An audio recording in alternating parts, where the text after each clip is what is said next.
Not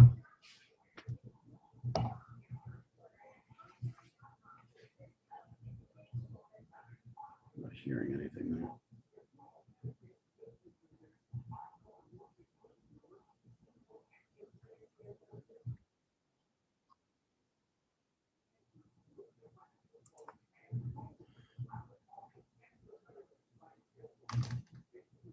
Okay, thank you for your patience. Good evening and welcome to the Parks and Recreation Commission meeting for Wednesday, July 14th, 2021. The time is 5:35 p.m.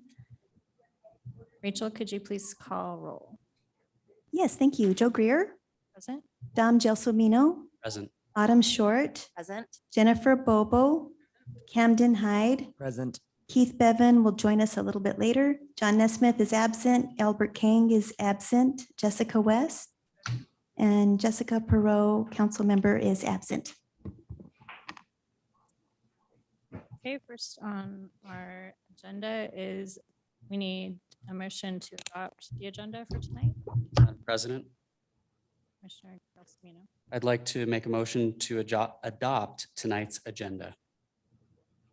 Can I get a second? I will second the motion. Thank you. Commissioner Hyde, second. All in favor? Aye. Any opposed? Adoption of the agenda carries. Next, I need an approval of the minutes for the June 9th, 2021 regular meeting. Madam President, Commissioner Gelsomino. I'd like to make a motion to approve the minutes from the June 9th, 2021 regular meeting. I will second the approval of the minutes. Thank you. Commissioner Hyde seconds. All in favor? Aye. Any opposed? Minutes are approved. Next, we are on to announcements with Shelley Houston.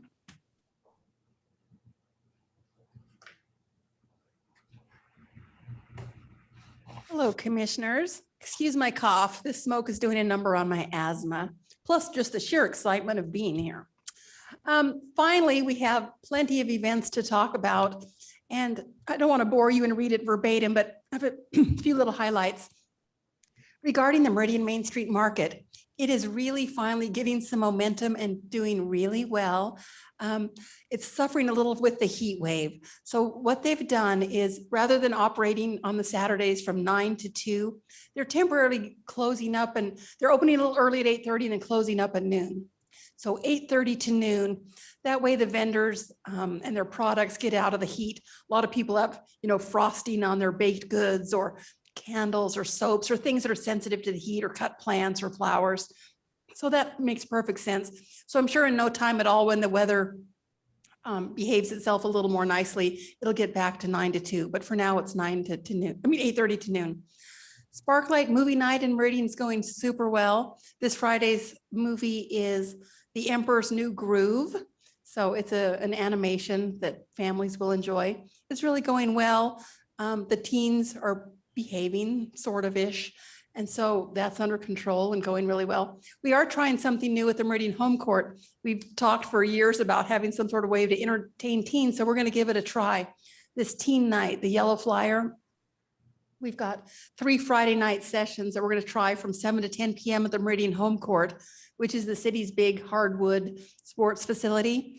So there they're going to have free virtual reality games, board games, and we'll have the supplies for like basketball, volleyball, pickleball, so a variety, cornhole, so a variety of games they can play, or if they can just socialize and check each other out, or whatever kids do these days. And that's free. And there's going to be pizza from the Idaho Pizza Company for approximately the first 50 kids, or while supplies last. So the Meridian Home Court's over off Franklin Road. Once you've been there, you'll know where it is. It's not that hard to find. So anyhow, that's something for Meridian teens that we're going to try. What could possibly go wrong? National Night Out. That's the night each year in early August when we encourage neighborhoods to have gatherings of any sort. It could be a potluck or a barbecue or an ice cream social or pie or root beer floats. There's no right or wrong way. We want them to get together, to get to know their neighbors, to kind of show solidarity against neighborhood crime and vandalism. And what happens if they register their party with the city, and we've already had about 25 groups do that, then the mayor, council, policemen, firemen, they make the rounds and try to stop by each party and see how much free food they can snuffle. It's a pretty good gig. And they talk about crime prevention techniques. Initial Point Gallery's going very well. After a real sleepy COVID stretch when the gallery actually had to sit empty for a short time, we now have full exhibitions taking place in the gallery, and we will in the foreseeable future. So you'll hear more a little bit about our art efforts from Audrey Belknap tonight. Concerts on Broadway, our live music series, will take place in late August and early September. We have an old favorite returning, the Kings of Swing. They're kind of literally the Glenn Miller instrumentals. They sometimes have vocalists. And then the Billy Blues Band is a band we haven't heard before, but it sounds really fun. Blues and rock and kind of a variety of music. So they should be popular. And then the third performer is going to be a surprise. It's still to be announced. It's being worked on. And then we're all the way into September with Meridian Art Week. And we'll have the Symphony in the Park, the free concert in Kleiner Park that used to be affiliated with Gene Kleiner Day, but COVID kind of did a number on it. So it's kind of out of position, but it'll be part of kind of the finale of Art Week. And then I think next year at the 10th anniversary of the park, then we'll really celebrate Gene Kleiner Day in that concert in its proper June time slot. Does anyone have any questions, comments, or concerns? If not, music bingo calls. Classic rock. And what did I say the other one? Stuck in your head. See, it's not even, that title's not even stuck in my head. Okay, have a great meeting. Let me know if you have any I questions. believe. Oh, yes. Commissioner West. Oh, no, we go. Oh, goodbye. Commissioner West. Hey, Shelley. Oh, Commissioner West has something to say. Yes, I was trying to, sorry about you're fine. that.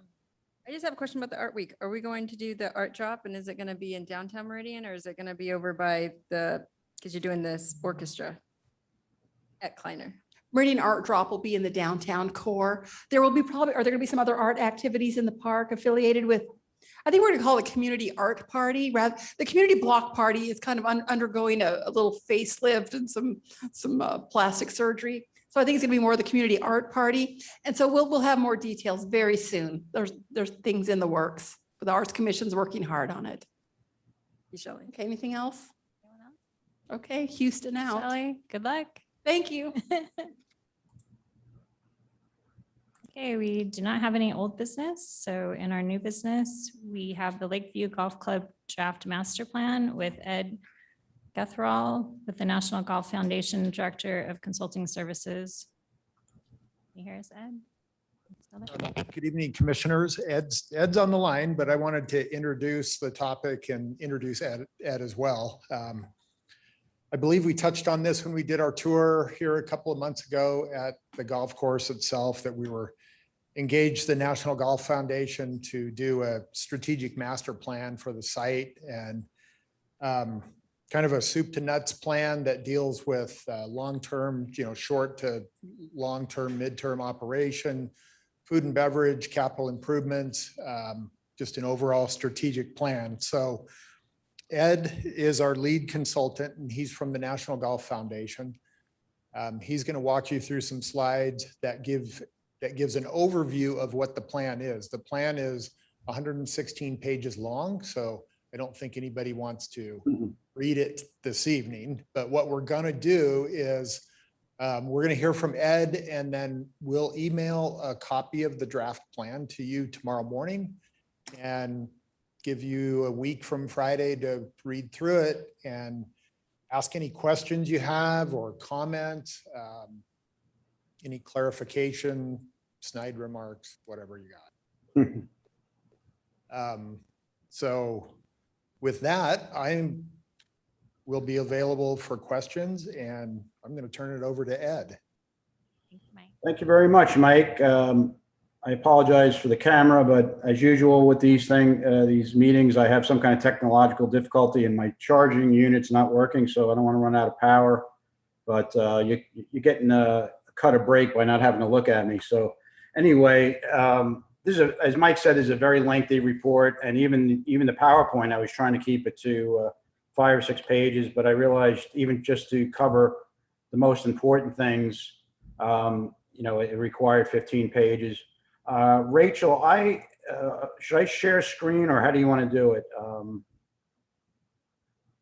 Or do you Yes, have, Ed, do if you'd you like all to have, do that, or if you need me to, whichever you prefer. I'm having a hard time maximizing the presentation on my screen for whatever reason. So if you want to do it, I could just say next slide or something like that.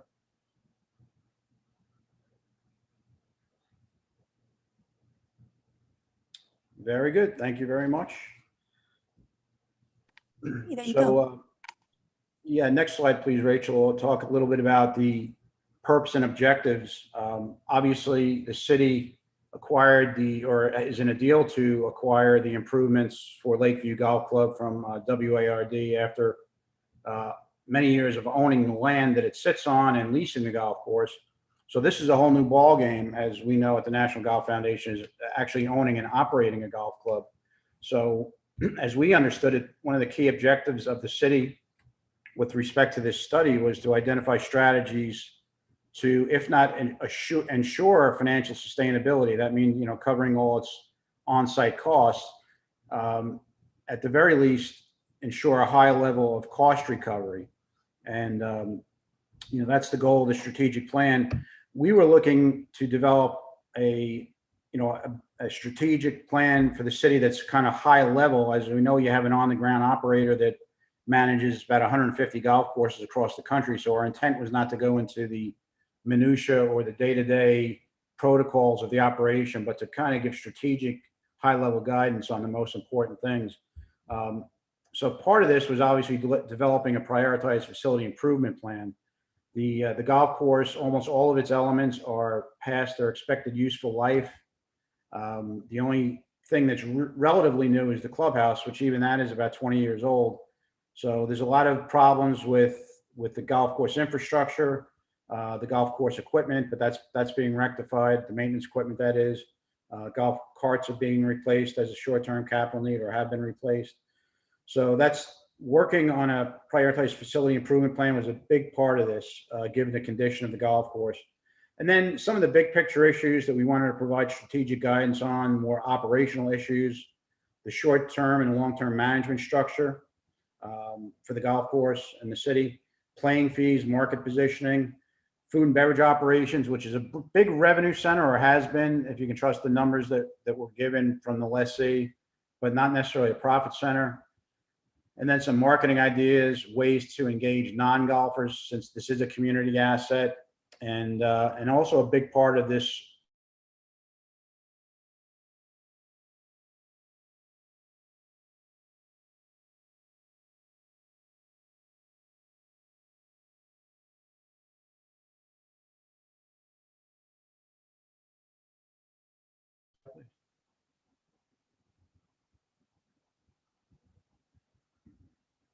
Can you guys hear me? We can hear you now. Okay. Could you hear that first 5 minutes?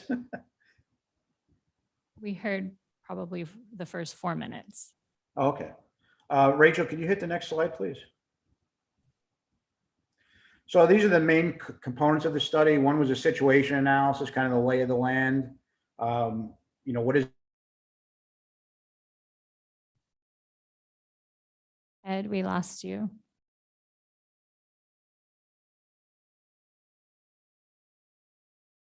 situation and recommendations. This was by Forrest Richardson. I'll talk a little bit about more him later, as well as an extensive safety analysis of the golf course. The operation review and recommendations, big picture, in terms of how do we account for this, how do we manage it, et cetera, but also on the ground best practices with respect to marketing and fees and pace of play and things like that, the more granular issues. We worked with Kemper and the city, assistance with the budgeting process for FY22. Do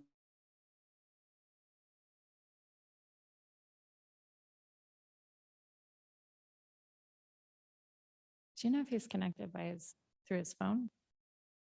Specifically, Might call him. and then again, the extensive stakeholder engagement component. Next slide, please, Rachel. So I'll talk a little bit about the golf market. As you probably all know, it had been heading downward on a steady 15-year or so decline, leading into a year in which we had a national pandemic or a global pandemic.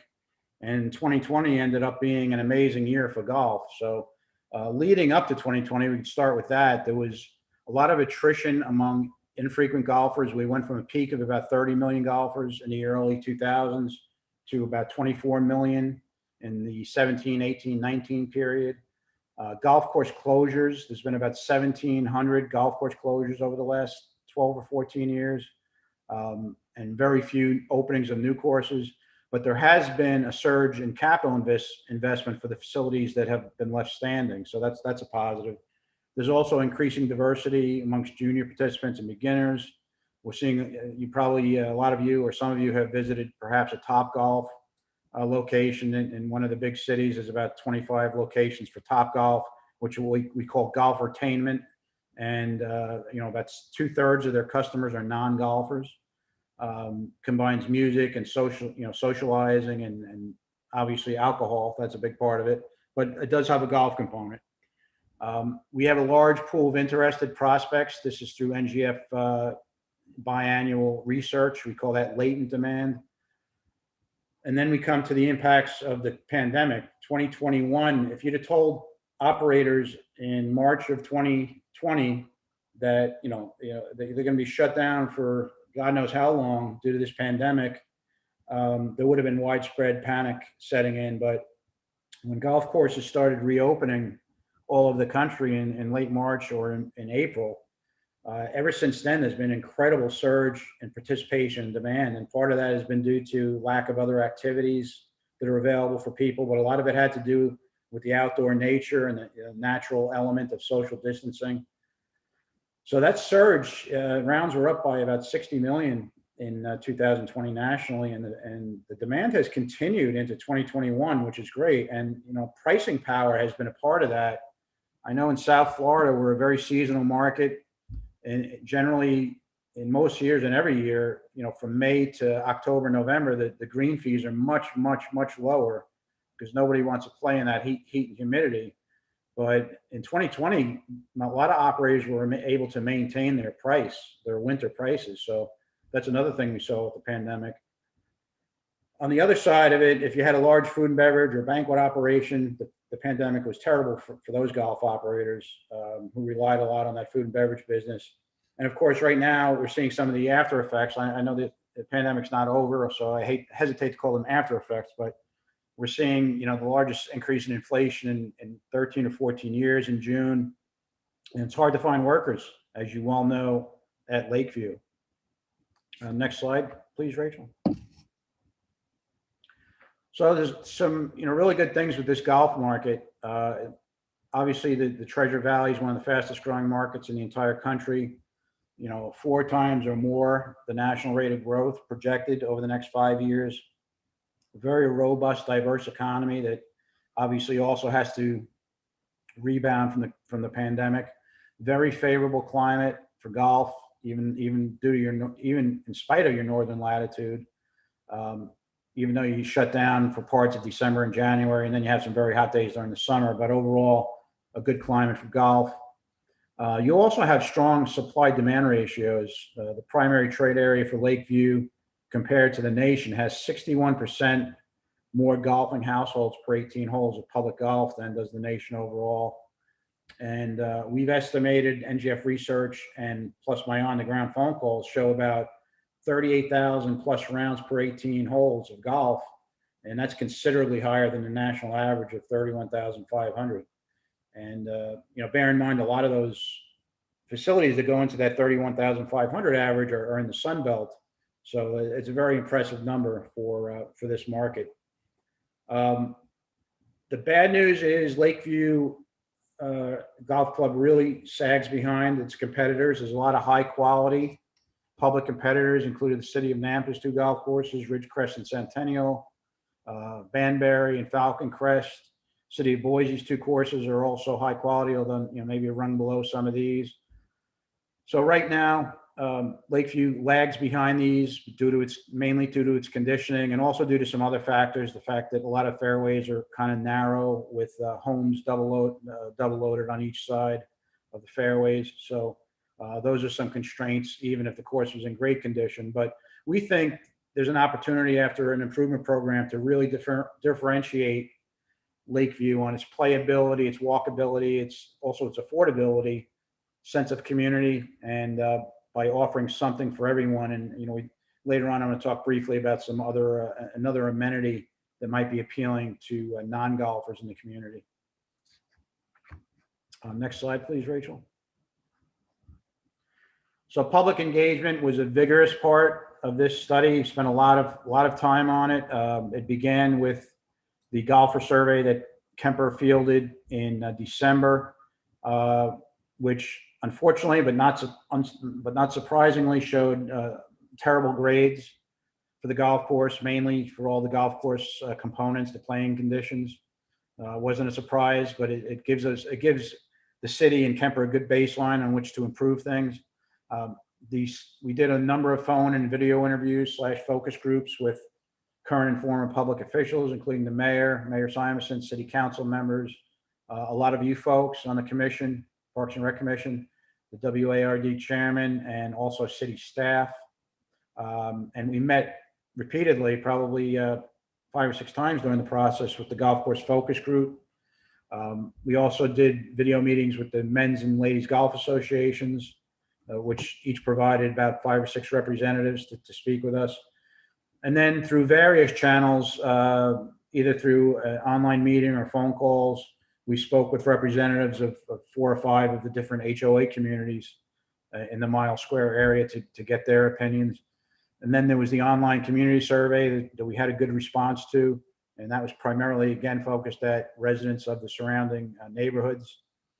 And then the town hall meeting at Lakeview that the city held, which was well attended, but kind of focused on more granular issues like the condition of the golf course seemed to be the main concern, rather than big picture issues regarding city stewardship of the property. Next slide, please, Rachel. So, I mean, there was a lot. I think our summary of the public engagement is about 8 or 10 pages in the report, and all the details are there. But I think some of the key takeaways is most of the people we spoke to are very happy about the city's decision to take over Lakeview operation. They feel it represents an exciting opportunity, and most of them are kind of fed up with the level of deferred maintenance and general neglect that the golf course had in recent years from the prior lessee. A lot of people, I know there's no dress code or formal dress code or things like that, but a lot of people expressed that they had problems with behavior of some of the golfers on the course, especially the new golfers, excuse me, that showed up in 2020 due to the pandemic. Issues about trespassing and other things that we don't need to talk about here, but that was a recurring theme across basically all groups. Another thing that resonated was there's a real sense of community about the golf course amongst its regular users, not just golfers, but people that use just the food and beverage. The clubhouse, and especially the patio, was viewed in a very positive light, although people obviously recognize that it needs some improvements, especially on the interior. And people would like to see more open air space as well, most of the people we spoke to. Next slide, please, Rachel. So there's 4 key, obviously it's a 100-something page report, so we can't cover a lot of it here, but we want to talk about 4 key master plan areas that were the focus for our executive summary in the report.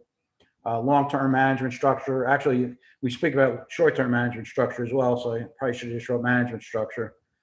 Preliminary capital improvement plan, golf playing fees, and the food and beverage service. These are some very resonant issues right now from a high level. And next slide, please, Rachel. So we talk about management structures for municipal golf. There's 4 very common arrangements that the majority of municipalities fall under. And again, there's extensive narrative on this in the report. Excuse me for a second. One is self-operation. That means every facet of the golf operation is public employees, from food and beverage, operations, and maintenance. They're all public employees. This is still the most common structure in golf and municipal golf, but the percentage of this type has been going down drastically over the last 15 to 20 years. Management contract is what you have right now, and that's where you're paying Kemper Sports a monthly management fee to manage the facility. All the expenses and all the revenues accrue to the city, and the city is responsible for all capital improvements. But you participate in the upside when things are going good, but in down years, one of the negatives is that you have that management fee, and you're still responsible for all expenses and capital improvements. And I'm actually jumping ahead of myself a little bit, but I'll just say the other two forms are operating lease and concession agreements, and then I'll go into a little more depth on the next slide.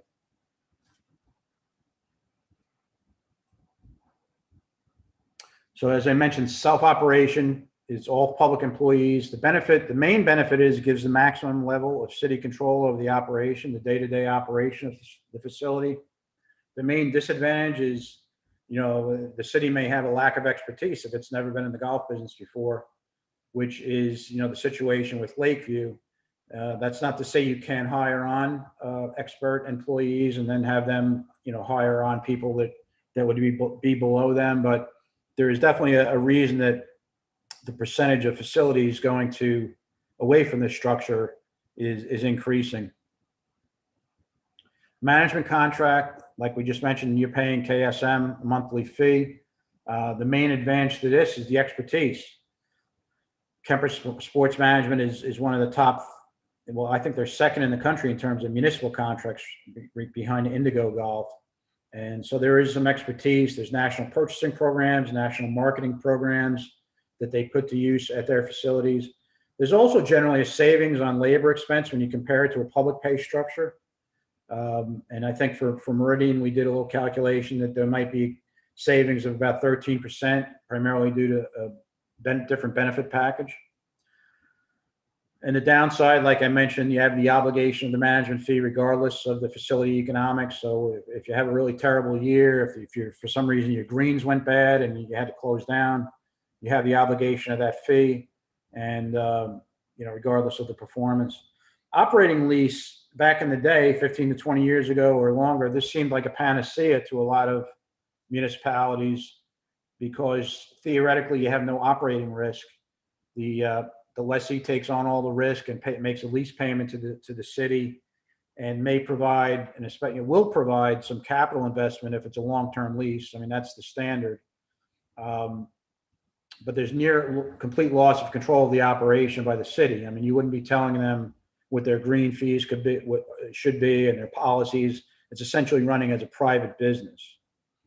And we have seen more and more lessees in the last couple of decades, especially the last decade, bailing on operating leases prematurely. Concession agreements is privatizing just parts of the operation, such as the pro shop or the food and beverage operation. So the city does shed some responsibility and some risk in those areas and lowers their payroll under concession agreements. So we made a recommendation. It's a tough one because the city is so new to this, and there's so many unknowns with this operation, especially with the historical financials, what the pace of facility improvements will be, et cetera. But I think there is some, because of this uncertainty, we would be very reluctant to recommend self-operation by the city, because we expect kind of a learning curve that's going to be multi-year with this. So on balance, we think the management contract appears to be the best fit for the short term.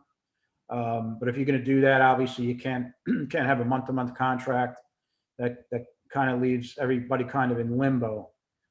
So we recommend extending the agreement. I mean, we don't know the nature of the relationship between KSM and the city, how it's going. We think it's going fine, so that's why we say extend the term with the current operator.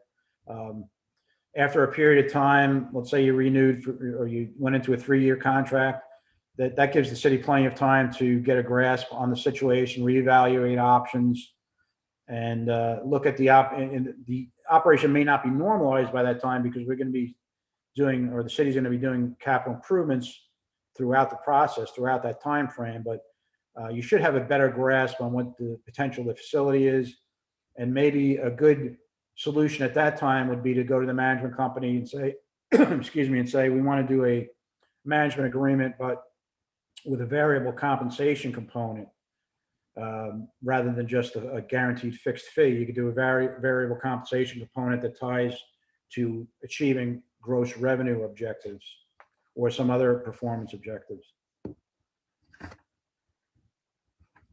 Thank you, Rachel. So the capital improvement plan is one of those 4 key areas we talked about earlier also. And we had Forrest Richardson, he's the current president of the ASGCA, the American Society of Golf Course Architects. You don't reach that position without being among the best in your field. And Forrest has 40 years doing this. There's a lot of experience with municipal golf. He's worked with NGF on probably 60 or more projects, and he does a very thorough job. And so he did an evaluation of current conditions. Again, there's extensive narrative in the body of the report. He also did an extensive safety analysis, a hole by hole safety analysis, which I think is very important now that the city is operating this golf course and has probably more liability than it had when it simply owned the land that the golf course sat on. So Forrest and NGF broke up the preliminary capital improvement plan into 5 tiers, prioritized tiers. First was startup costs. We talked about it a little bit earlier. A lot of maintenance equipment, basically all the maintenance equipment was shot. The golf carts were shot. So that required, that's what we call need to have. It's critical infrastructure for the golf course. Kind of the lifeblood of the golf course to have maintenance equipment and good quality golf carts. And I'll talk about these a little bit more on the next page. So actually, why don't we just go to the next page, Rachel, please. So tier 1, these are intended to be the, completed first after the startup capital. This includes irrigation system. Sorry for the typo there. Single irrigation system. You don't need more than one, but irrigation system replacement, new groundwater, including a new groundwater well, renovation of the existing back 9 restroom, and a few other items. All of these components also include some architectural and engineering soft costs for subsequent improvements. And before I go forward, I just want to say something about the preliminary cost estimates. They are just that, they are preliminary planning level estimates. And so much is in flux right now with all kinds of components for all kinds of construction across the US. So these are very ballpark figures. I mean, they're based on experience of Forrest and NGF, but they're very preliminary and to be taken with a grain of salt pending further planning. But we estimated that first tier to be about $3.6 million in cost. Tier 2 included a drainage solution for the fairways and roughs, reconstruction of all the tees, and an allowance for cart paths. The reason we did an allowance is we don't know what direction you guys are going to go in. If you want to do, the most expensive thing to do would be wall-to-wall concrete. Asphalt would be cheaper, and then there's some solutions in between. And it also doesn't have to be wall-to-wall. So there's some variables with regard to the cart paths. Tier 3 includes continued construction of infrastructure with the greens and the bunkers. Mainly the East 9 greens would be fully reconstructed, and the West 9, not as extensive renovation to those greens. And it also includes a new clubhouse roof and a replacement of the 3 HVAC units in the clubhouse. Preliminary cost about $840,000. Long-range capital enhancements were included a solution for the lake and aqua range. It kind of it ties in directly to the irrigation system in some ways. So Forrest came up with a solution. It doesn't have to be our solution we came up with, but it's well thought out and it's well worth taking a long look at. There's also construction of a new accessible restroom near the number 5 tee. Several of the people during our focus groups mentioned that they either have partners or friends that could really use an accessible restroom on that front 9 so that they don't have to go back to the clubhouse. And we also thought about a short game practice area relocation and enhancement. and perhaps creation of a 9-hole practice course, which Forrest named the Zinger after one of the founders of Meridian. These last two improvements are kind of geared towards getting more non-golfers involved in the game. Excuse me, I'm gonna take a quick drink of water here. One of the goals of the city was to, and a lot of municipalities feel this way about golf, it's become a new trend, is let's get non-golfers involved more here, and not just for the restaurant business, but like Topgolf has shown, if you have kind of an entertainment component and a non-intimidating environment, like you might have with a practice area or the short practice course, kind of pitch and putt like, and you combine that maybe with some food and beverage and music and programming, you can really, it's a good way to get non-golfers to the golf course and perhaps bring them into the game. The estimated cost for that is $2.2 million, and that was considered something for down the road a bit. Okay. So another of the 4 key areas, golf playing fees. You're at a bit of a disadvantage right now due to the condition of the golf course, more than a bit of a disadvantage compared to the high quality of the golf courses in the market. Luckily, you have a very loyal and built-in customer base that is mainly season ticket holders, season pass holders that live primarily in those in the mile square neighborhoods. So they're a great source of revenue and the rounds of golf. But if Lakeview right now had to rely just on daily fee play from the outside community, say the 10-mile radius, it would be very difficult to draw play. So with that, we recommend keeping the basic fee structure for the short term, but we have to be cognizant of what's going on with inflation right now. And one of the city's goals is to stay solvent, to stay self-sustaining or become self-sustaining with Lakeview. So, after FY22, I think the city has to take a hard look at least making some inflation indexed increases in fees down the road. But in the short term, as you keep fees the same, the emphasis should be on T-sheet management and trying to reduce the high level of discounted daily fee play that we have right now. Utilize pricing power when you have it. This market is experiencing an uptick, as we mentioned earlier. I think Banbury just raised their fees about $10. So there's high demand. So you need to take advantage of it when the demand is the highest. The VIP Pass program is one of the ways that daily fee players enjoy pretty significantly discounted rounds at Lakeview. We recommend not renewing that when it comes up for renewal and doing an internal loyalty program. You could have all the same features, but but the city and the facility would be capturing 100% of the revenue from selling those programs, those cards, as opposed to giving some to an outside vendor. So even if you gave all the same discounts and other advantages, you would still raise revenue by virtue of capturing 100% of the loyalty program revenue. Also, we concur with the $1 card fee increase. The reason I bring that up is in the future, after facility improvements are made, you should be able to command higher green fees as the improvement plan is implemented. Tie some of these increases not only to inflation, but also to facility improvements.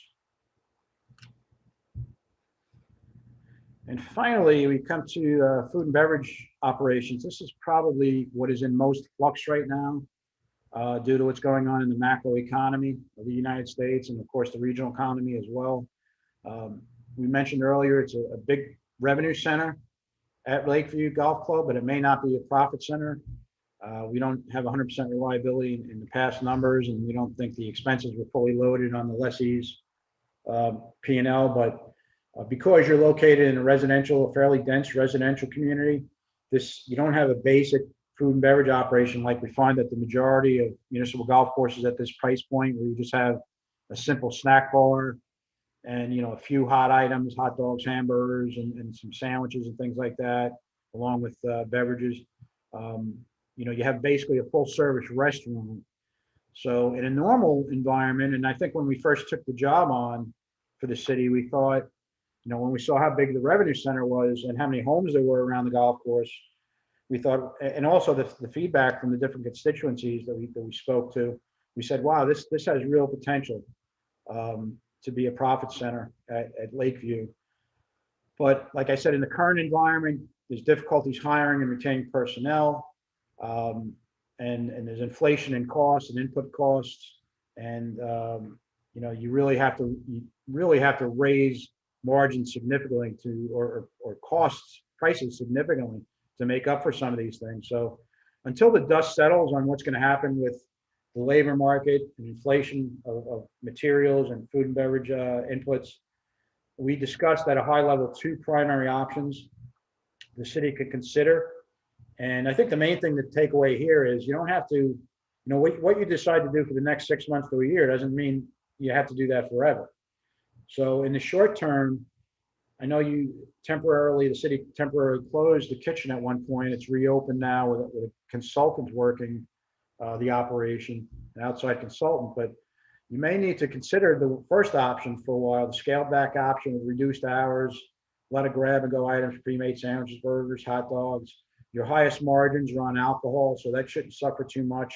Golfers generally don't demand much beyond this, but we understand that the non-golfing community in the neighborhoods around the golf course are probably going to want a higher level of service. So that leads us to the go big option. I think the go big option is making improvements to the facility inside and out, getting fully staffed up again, really looking at the margins of all the food and beverage, the cost of goods sold and the desired operating margins, and making sure the menu is priced at levels where a profit can be turned. So that would be great for the community, but it's a riskier option at this time, especially again with regard to the variables at play right now. So I think whatever you decide in the short term doesn't have to be the long-term solution. The potential third option, even though you have a management company in place, is to send out an RFP, an RFEI, request for expression of interest, to the market to see if there's interest in a private concessionaire taking over the operation, and they would pay the city a rent payment, and they would be responsible for the food and beverage operation, and hopefully work well with Kemper when you're doing, for instance, doing tournaments where you have golf combined with food and beverage. That's always a thing where you want good cooperation between the parties, but that's something to consider. There probably would not be interest on the open market right now, given the current conditions, but perhaps in the future. So I think that's it. So that was lengthy, a little longer than we intended, because I know you want a Q&A session, but that's just barely touching the surface. As Mike mentioned, you'll have the full report to read over the weekend, and Forrest will be available in addition to myself to answer any questions after you've had time to absorb it.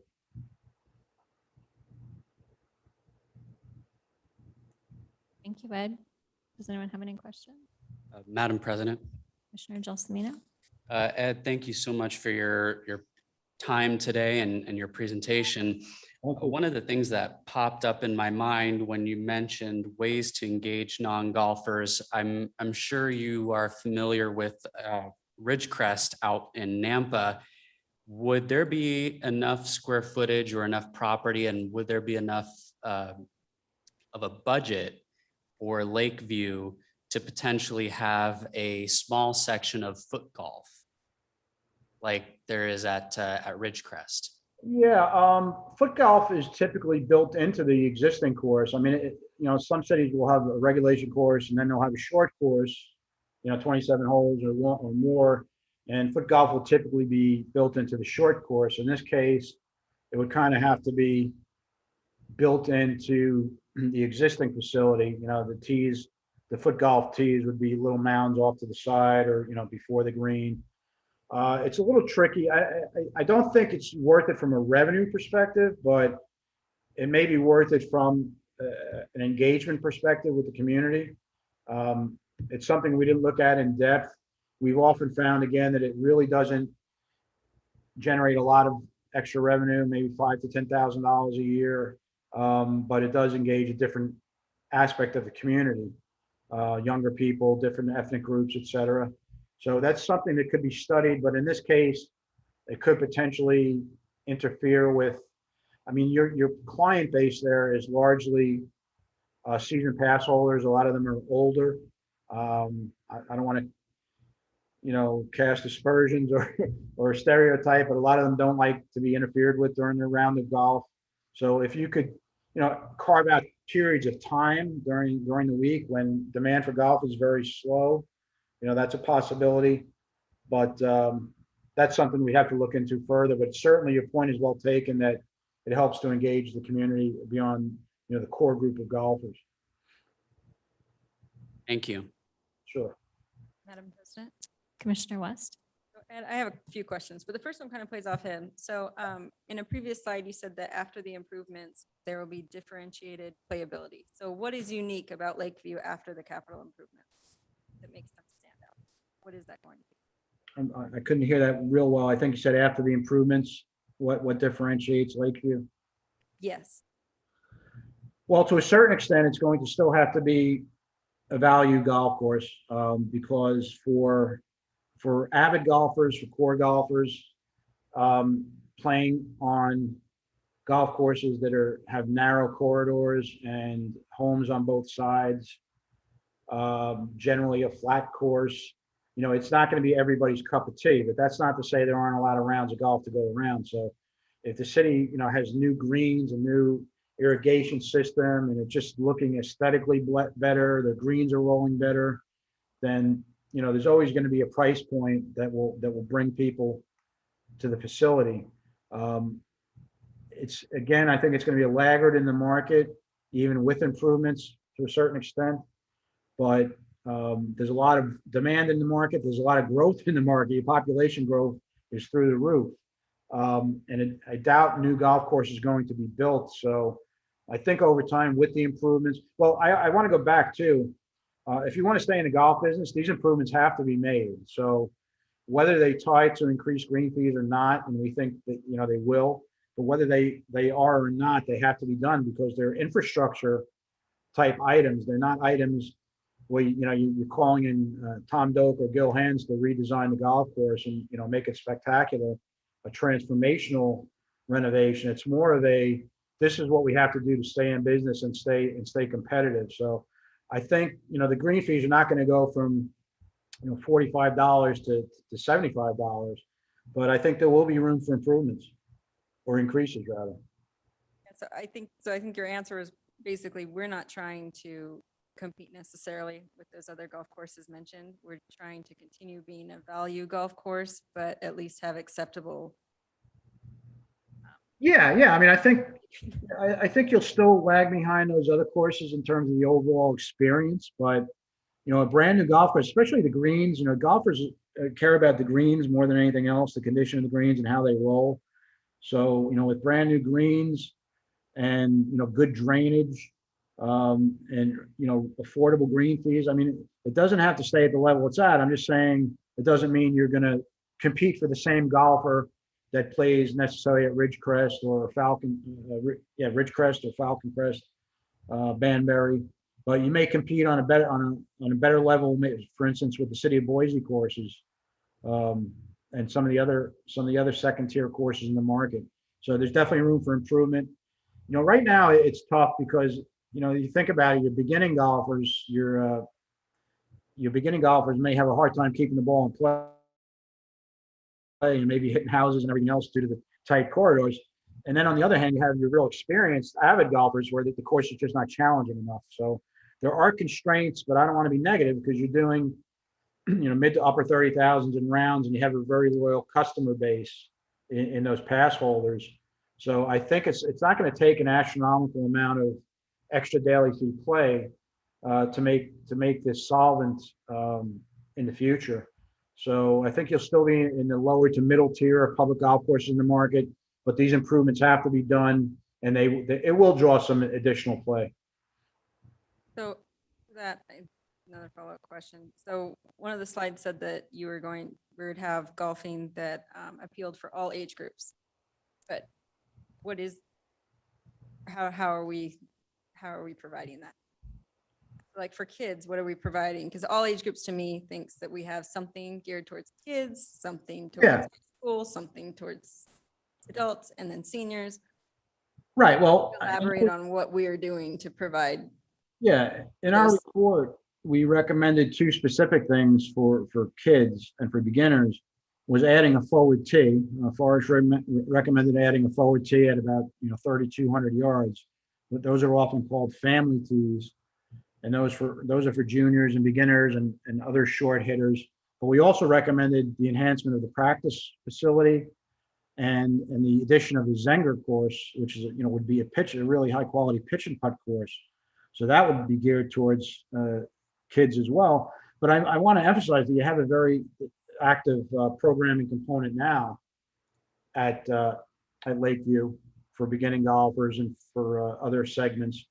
So there is a lot of programming going on currently, but in order to have facilities specifically geared towards them, it's going to take some investment in that forward tee. And we think the Zenger course would be a real strong investment for the community, not just in terms of ROI, but in terms of engaging the broader community. And one last question. When we were on the actual golf course, we were going around and there was at least one bridge that was kind of constructed of particle board, if you will. Which step on your improvement plans would include that bridge, or is that going to be resolved even before these plans are put into place? And Mike, Yeah, anything safety related, I believe Forrest, we put safety related components as tier one, the highest priority. And I believe, I don't know the report in front of me, the full report in front of me, but I believe Forrest talked about replacing that bridge. Mike, So, do Ed, you have Ed, recollection? I can jump in real quick.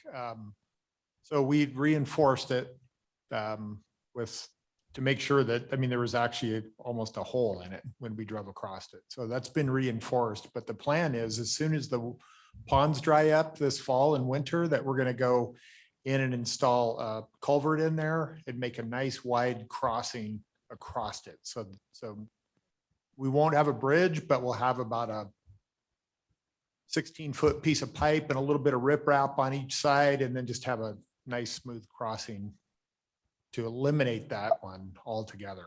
There's another one on the other side. I think it's on hole number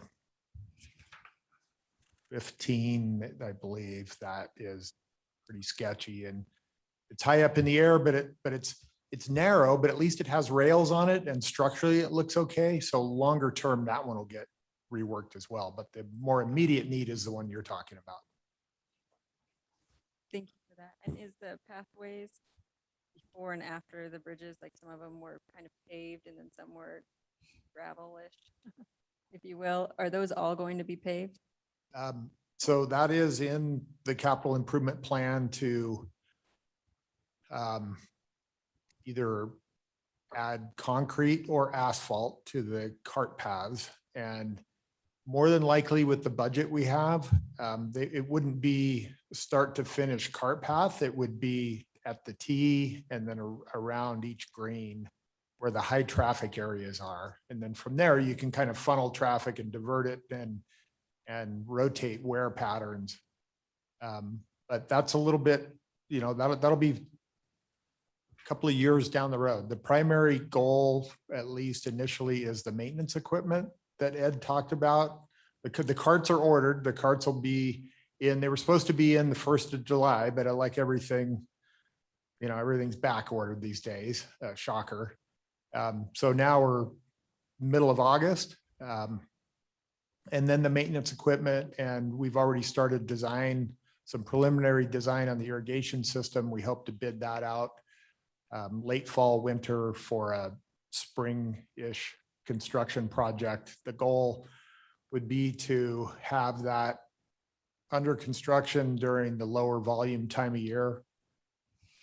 If all the dominoes fall perfectly, and depending on contractor availability, ideally we'd have a contractor out there about the 1st of February, starting to put that in. So we don't want to interfere with play. And so that's kind of the at least the short-term timeline that we see. And as far as the long-term timeline, that's what this report is, breaking up into tiers, and then it'll be on the city to determine the budget and associate that to the tiers recommended in the order that he provided. Exactly. And like Ed said, some of these numbers in there that they're placeholders, those are beginning, approximates that none of them are based on an opinion of cost based on a set of plans, and certainly not bids. So we're going to see, hopefully prices stabilize, but we just don't know. I mean, we like to bid things out in the winter when we get a little better bidding response and time, but golf course irrigation is a specialized field, and the crews that do that kind of work, they're not the local landscape companies that do that. They travel all over the place, and we'll see how that works. And working with our irrigation consultant, we may structure the bid like if you were to squeeze it into this window, is there one price, or a larger window, what would that price be? And then we can just make decisions based on just how little or how much it disrupts play and what that does to the operation, and then how much it costs. And does the Parks and Rec Department have identified what they would like to recommend or request for budget? We have had our budget hearings, and we have 2.2 million, I believe, in FY for the next fiscal year. But it's our goal anyway and that hasn't been fully approved yet, but it's gone through a couple of hearings. It looks promising. It's our goal anyway to say, look, if this much money will buy this much, and if we have this much more, there could be some cost savings and an economy of scale that if we did it all at once,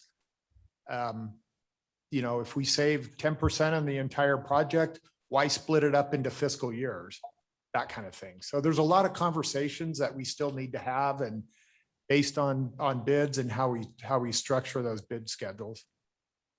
Thank you. Yeah, I was just trying to identify which tiers we're hoping to.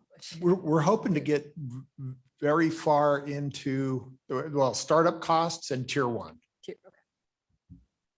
Madam President, and if the only additional comment I would make to that, and I don't know if you were here when I did the budget overview last month, but what we put in the FY22 budget is, covers any remainder startup costs and a portion of tier one. So we don't have all of tier one in it. We do have enough in it to do the ADA improvements on the restroom, to do the one other thing before the irrigation. What am I missing?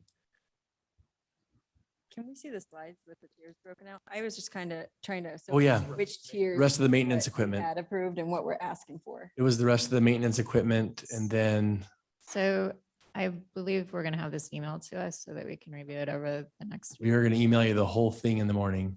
week. Thank you. Yeah, and please. Because it is hard to ask questions without those slides, but And Yeah. look it over, read it, and ask questions and get clarification. And either Steve or I are always available, or just email comments, and we can clarify comments or take those under advisement. And Yeah. we want your feedback. But in short, the irrigation improvements are currently being budgeted as if they'll be split between a couple of years. However, once we get an actual design and a bid and a price, we will then be able to have the conversation with council about, is it feasible for us to do the whole thing at once or not? But we'll wait until we have the design and the price for that. and Mike, one more question. So there were renovations to the clubhouse, the HVAC and the roof. Are there plans somewhere, probably in this huge packet, for the actual structure to be improved? That's a good question. Not at this time. I mean, I think the actual structure itself is probably a at least a 50-year building. There may be some, depending on the direction that the food and beverage operation goes, there could be the need for some like heavy maintenance or updates, maybe roll up doors, floor coverings, that kind of stuff. But right now, just the building is in pretty good shape. It's just, there's just been quite a bit of deferred maintenance. The air conditioners, by the way, are down to 2 now. We just replaced one. One of them went out on the 4th of July. And the restaurant was about 95 degrees inside for a couple of days. So we're picking away at it. Yeah, it's probably not high on the list, just it doesn't necessarily the structural integrity, but more of the aesthetics because, Yeah, it'll be, I mean, it's a 20-year-old building, but I think it looks fairly decent from the outside. I think there's a lot of cosmetic improvements that could be done to the outside with paint colors and, enhancements to the curb appeal of the building. new tables and Yep. carpet. Those are things that I just noticed when we we're walking through. Yep. It's all those things. In fact, just today we were talking about some of those enhancements to at least the front of the building with landscaping, and there's like a rickety old split rail fence that just needs to come out, get thrown away. So, it's just it needs that TLC and fresh set of eyes that it has now. And we're looking forward to it, those upgrades. Yeah. I'm looking forward to it. Anyone else have anything? Madam President, just one last quick question. Ed, how often does Lakeview Golf Course, let's say, host junior golf tournaments for 18 and below golfers? How often does the Lakeview Golf Course host or put on, small tournaments for junior golfers in a year? And I couldn't answer that specifically. I know there's a lot of camps and junior clinics primarily during the summer. There was shared with us with Kemper Sports Management. And I think some of the camps and clinics end with getting out on the course and doing a tournament, but I couldn't speak to the exact number. It is, I mean, on balance, it's a pretty active program that you have there now. And I think you could really enhance that with enhancing the golf practice facility, the short game practice area, relocating it, and some of the other improvements we talked for the long term. But it is pretty active now. It could always be more active. You have a PGA Junior League team, the Lakeview Lakers, and other programs. I think Operation 36 and various camps, clinics, individual lessons. So I would put it in the upper percentile of municipal golf courses that we've seen in terms of programming for youth. Wonderful. Thank you. Sure. Very good. Thank you so much, Ed, for your presentation and for both you and Mike for answering all of our questions. Well, thank you very much. So I hope I didn't keep you too bored during the presentation. No, it's important information. I look forward to seeing the report in the email. Very good. Thank you. Thank you. Okay. Next on our new business, we have the 10 Mile Trail Hub Artist Selection with Audrey Belknap, the Meridian Parks and Rec Arts and Culture Coordinator. And thank you, Audrey, for your patience. Yes, happy to be here. Good. Good. Yeah, I'm happy to be here. It's my first time in person with you all. Last time it was a virtual meeting still. And I don't know if you remember, I was talking about the public art questionnaire that the Arts Commission released. And just to remind you all, one of the most important things we found in one of our questions, we asked where the public thought would be the best opportunity for art. And 75% of the respondents said parks. So we're very, very happy with this partnership, and we feel like we're serving our community well by this partnership. What we believe it's what the public wants, so that feels good. So the 10-mile trailhead is going to be our new public art installation, and we just selected the concept for it, and we wanted to show you what was selected. Yes, so when we released the request for proposals, we detailed the purpose and preferences for the concept. The primary purpose of this public art installation is for the park's identity, to create a sense of place, a theming element. It's part of the ongoing efforts of the Parks Commission and Department to do, to give the parks an identity, something memorable in each of the parks.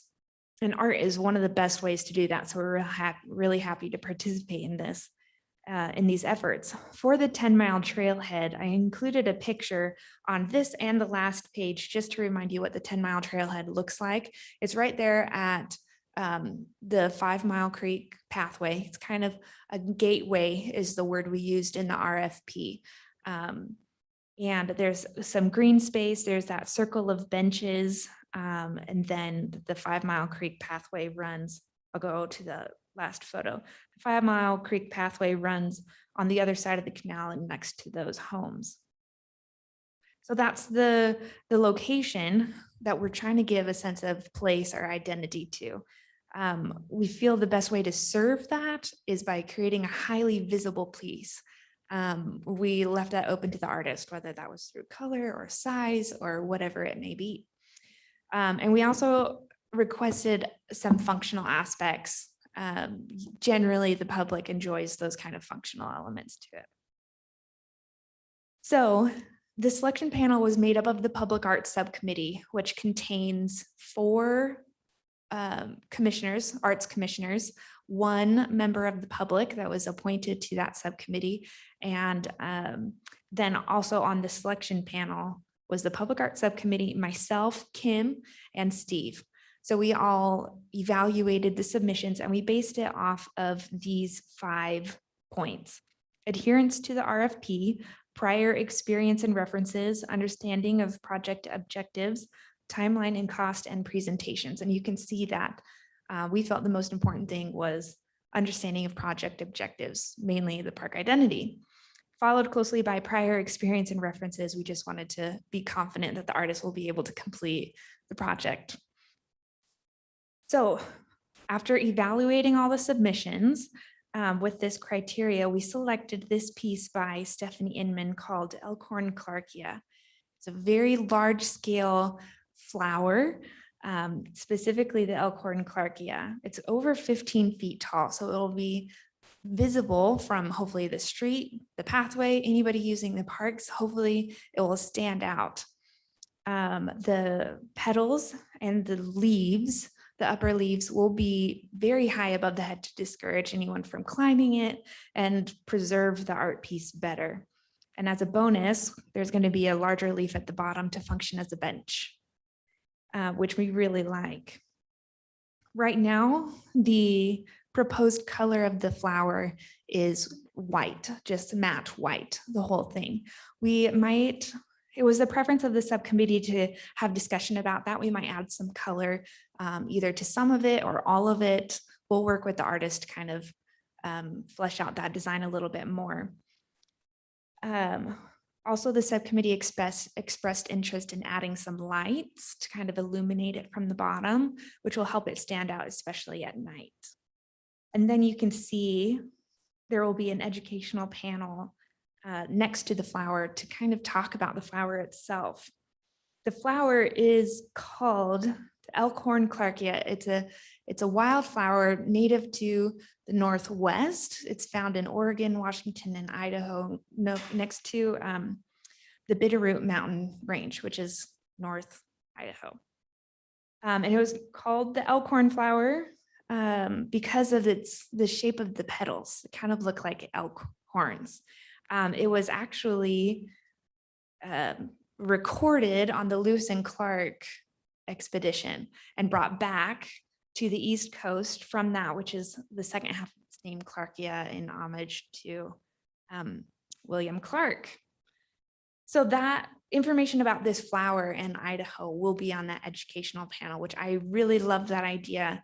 As imagining myself as a passerby, I love the idea of reading this panel, looking about it, having such a good visual, memorable representation of it, so that if I do come across it in the wild, I'll be able to, know what it is. And I wouldn't know it if not for this art piece. The specific location of the art piece is still to be determined.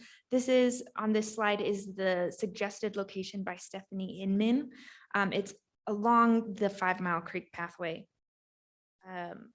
So that was where she suggested it. We're going to look into it. It could be at that location, or it could be at the 10 Mile trailhead itself. Even, there's that circle of benches, or there's some landscaping up by where you turn in from 10 Mile Road into the parking lot.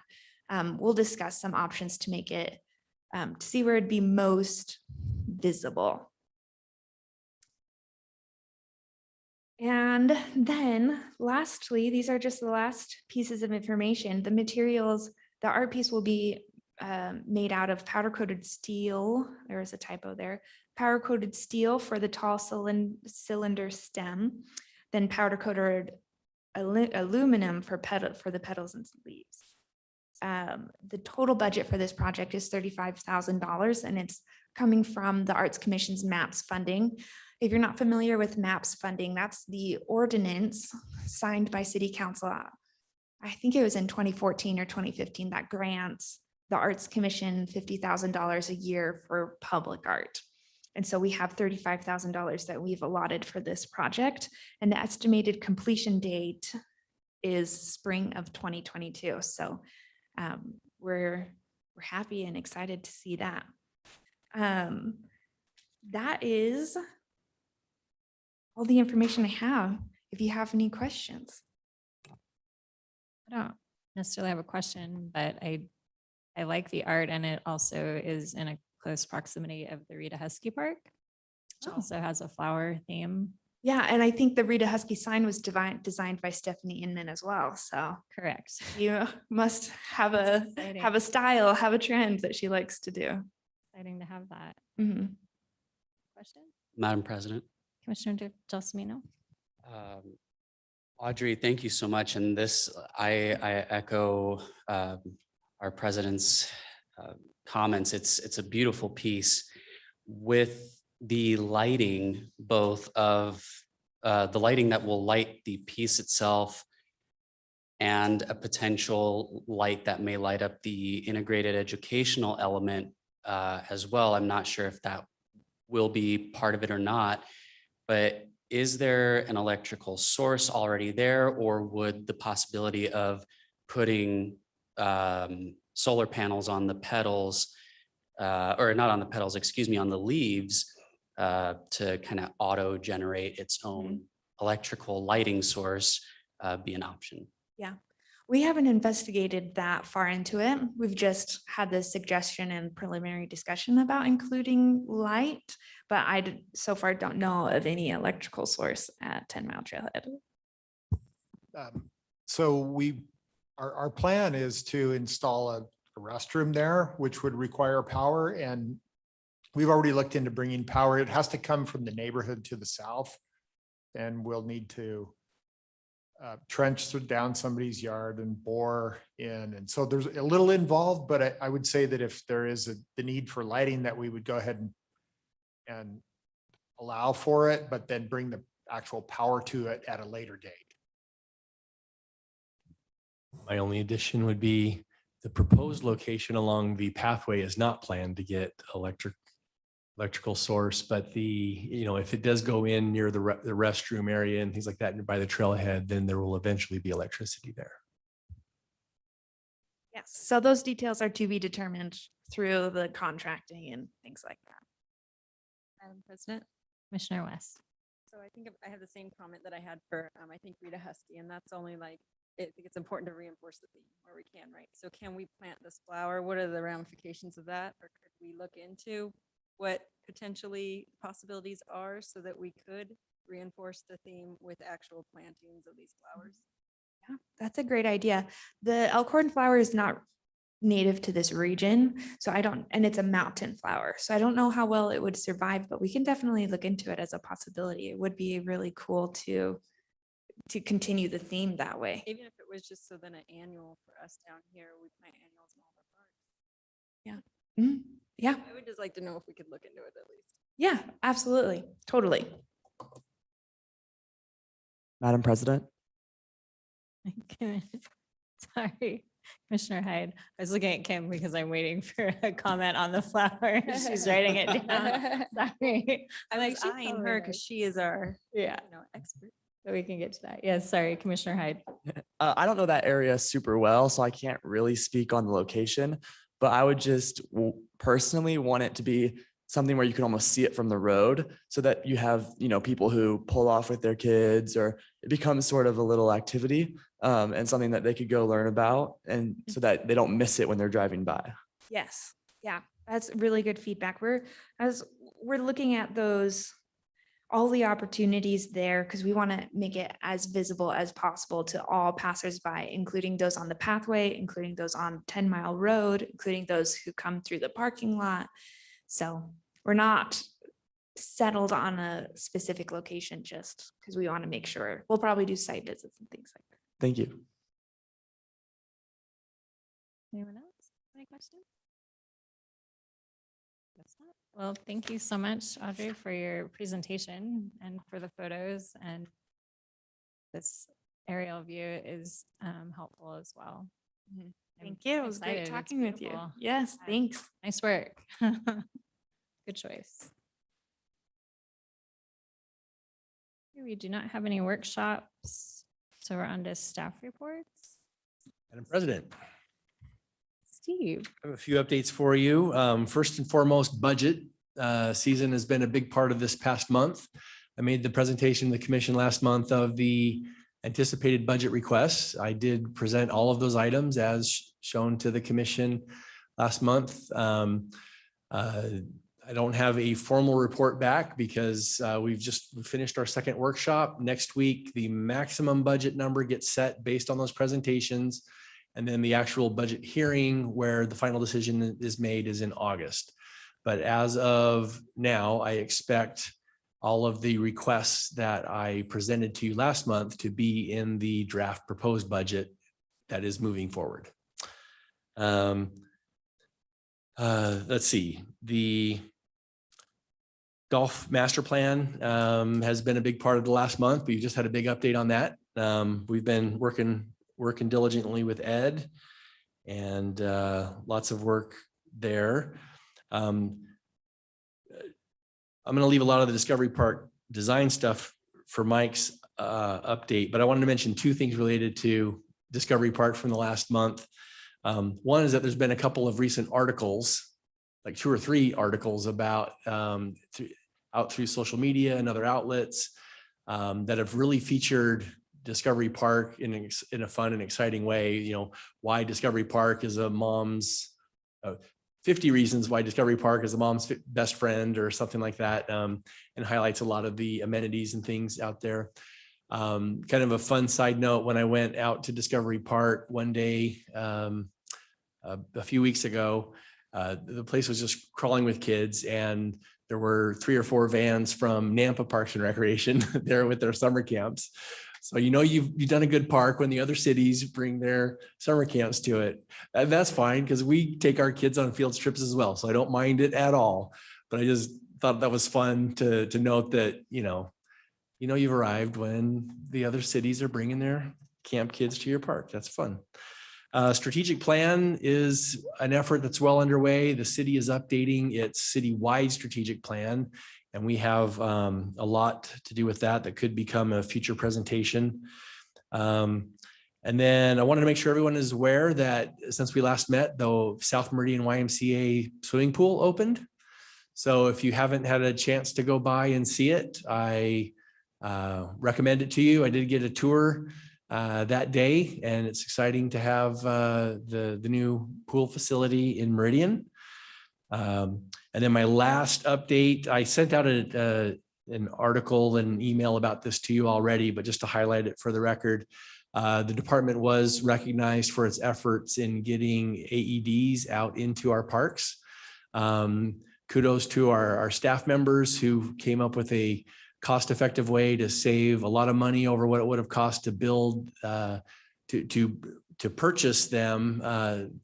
And they came up with a way to fabricate these boxes so that the AEDs that used to be only available when a concession stand was open, which is only a fraction of the year, are now out on the outside of those buildings and available year round. So that's a great safety enhancement and part of our partnership with the fire department as part of Heart Safe Meridian.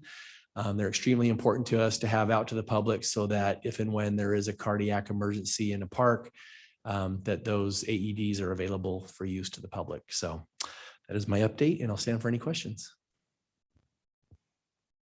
Questions? Oh, you're off the hook, I guess. Thank you, Steve, for your staff report. Do we want to, Mike, did you want to? Steve mentioned Discovery Park Phase 2.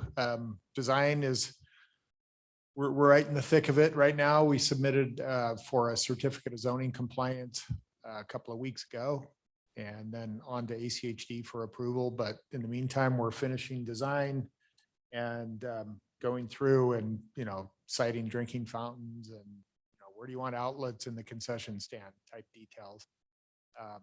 And we did an RFP for design build contractors for both the skate park and the bike park and pump track area. And we had a pretty good response to that, had a really good response on the skate park. And one proposer on the bike park. So we need to evaluate those proposals and see if they're offering what we're looking for, and then get those contracts going. So a lot going on with Discovery Park, and then Heroes Park parking lot remodel. The new parking lot on the west side where the basketball courts is finished. Need to do a little bit of landscaping still, and they've started now on the east side, digging it out and prepping for base and curb and gutter, new parking over there. So that's well underway. It's going good. So what I got, and I'll sit for questions. Any questions? Madam President, Commissioner Bobo. do you know when the basketball court at Heroes Park will be back up and functional? In the new location, and smaller, if I recall? Yeah, smaller. There'll be 4 adjustable hoops. But it's likely to be about the 1st of September. Yeah. I know it's still basketball season, in a way, with the finals are going, but it's like, isn't this supposed to be over yet? It's summertime. No, there's a lot of disappointed teenagers in that neighborhood. Yeah, I know. That are missing their basketball court. I know. I've talked to several people that they thought we were just taking them out. And it's like, Yes. oh, we really don't hate kids. We're moving them. We really like kids. We don't want them to get hit by a car crossing 10 miles. So we're expanding the parking lot, and it'll be good when we're finished. A little painful right now, though, I gotta admit.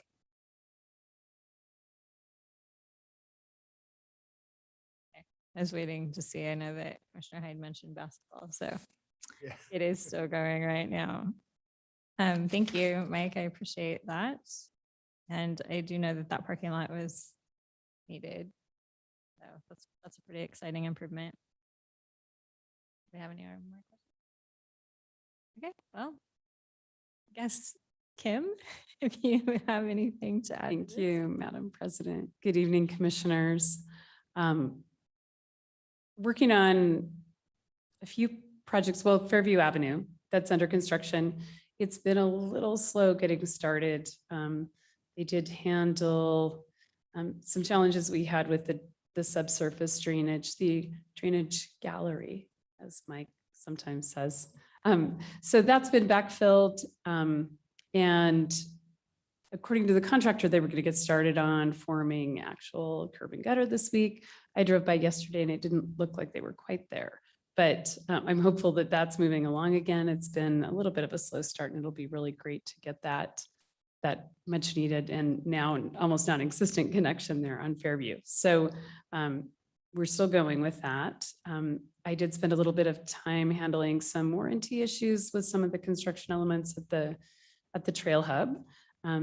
Just kind of picky things that come up that we're working out. Also, it was great to be involved in the art selection process and to speak to the mountain wildflower issue.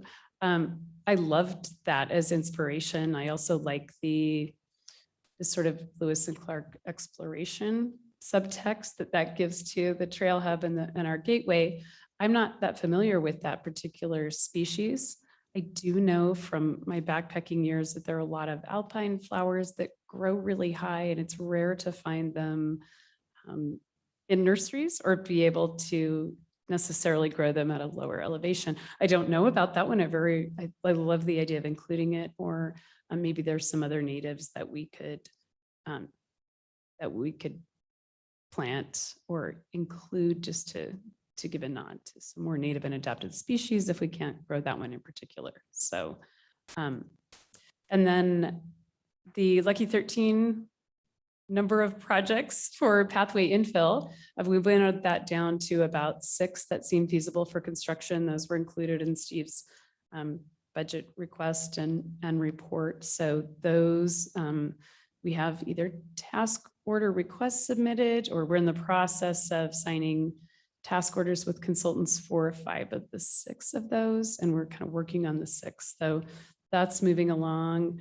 And there's just a lot of plan review. As you can imagine in this development climate, there's just a lot going on. And some of that does involve pathways, lots of pathways. And it's fun to partner with development or just, condition those as a condition of development, because it's just fun to see that be part of development that's otherwise going at a really fast pace. So busy there. I will also stand/sit for questions if anybody has any. Thanks. Anyone have any questions? Yes, Steve, are you going to add to that? I don't have a question, but since Garrett had to leave for another meeting, I thought I would give a bit of a recreation update on his behalf really quickly. And then just some things you might want a quick update on. A big part of what Garrett's been involved in, especially the last week or so, is staffing interviews. We've lost a couple more part-time staff at the home court, so we're really short-staffed over there. And we also had Vicky from our front counter. She retired a couple weeks ago, and so we're doing interviews right now. The last 3 days, in fact, for our front counter position, and those interviews are moving forward through the process. Events, yeah, you heard some of that from Shelley, and just looking back since we last met, the 4th of July was a big one, and I'd say a pretty great success. Nice to have everyone back in the park again for our annual 4th of July fireworks show and Independence Day celebration. Summer camps are in full swing, very, very busy right now. We're already about halfway through. So busy summer camp season, and then volunteers, lots going on with volunteers, and also getting new volunteer programs set up for the golf course, as well as our park ambassadors and back here at City Hall. And then finally, our sports program, our spring/summer softball season either just wrapped up or just is wrapping up. But right now we're in that transition phase from basically the spring through the first half of summer to the second half of summer into fall. And that next season is kicking off. I think that's my update on sports for you, or on recreation side of things in general. AKA sports. Thank you, Steve. Does anybody have any questions? Appreciate that. I was wondering when Garrett left, to trying to report for him. So you guys are really busy right now. It's pretty exciting to hear everything that's happening. I'm excited about the artwork too. I think that we are down to an adjournment.